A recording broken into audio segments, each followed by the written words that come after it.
Welcome back. ગુજરાતવાસીઓ થઈ જાઓ તૈયાર, કારણ કે હવે પડશે કડકડતી ઠંડી. જી હા, 2 દિવસ બાદ ઠંડીનું જોર વધવાનું છે. વેસ્ટર્ન ડિસ્ટર્બન્સ સક્રિય થતાં રાજ્યમાં બેવડી ઋતુની અસર જોવા મળશે. વેસ્ટર્ન ડિસ્ટર્બન્સના કારણે હાલ ઠંડીમાં આંશિક ઘટાડો થયો છે. રાજ્યમાં ઠંડીનો નવો રાઉન્ડ શરૂ થવાની તૈયારી છે. 23 ડિસેમ્બરથી રાજ્યમાં ફરી ઠંડીનો નવો રાઉન્ડ શરૂ થશે. ઉત્તર પૂર્વીય પવનો ફૂંકાતા શિયાળો જામશે. આગામી દિવસોમાં તાપમાનમાં નોંધપાત્ર ઘટાડો થવાની પણ શક્યતા છે. અમદાવાદમાં લઘુત્તમ તાપમાન 16 ડિગ્રી આસપાસ છે અને સવારે અને રાત્રે ઠંડીનો અહેસાસ વધુ થશે.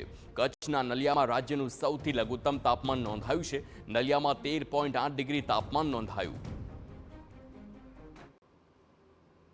इसके प्रभाव से अभी टेम्परेचर 2 दिन हम एक्सपेक्ट कर रहे हैं कि नो लार्ज चेंज ही रहेगा. इसके बाद 2 से 3 डिग्री ग्रेजुअल फॉल होगा, ये एक्सपेक्ट कर रहे हैं. और जो विंड है, विंड अभी ईस्टर्ली चल रही हैं जनरली स्टेट में.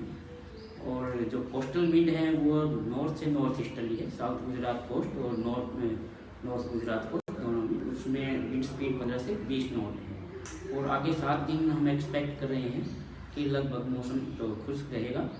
और टेम्परेचर का यही है कि 2 से 3 डिग्री 48 घंटे के बाद फॉल होने की संभावना है.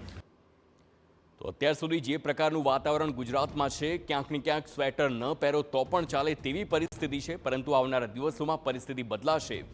હાડ થીજવતી ઠંડી પડે, વાતાવરણ હજુ પણ ઠંડુ થાય, તાપમાન ઘટે તેવી આગાહી છે.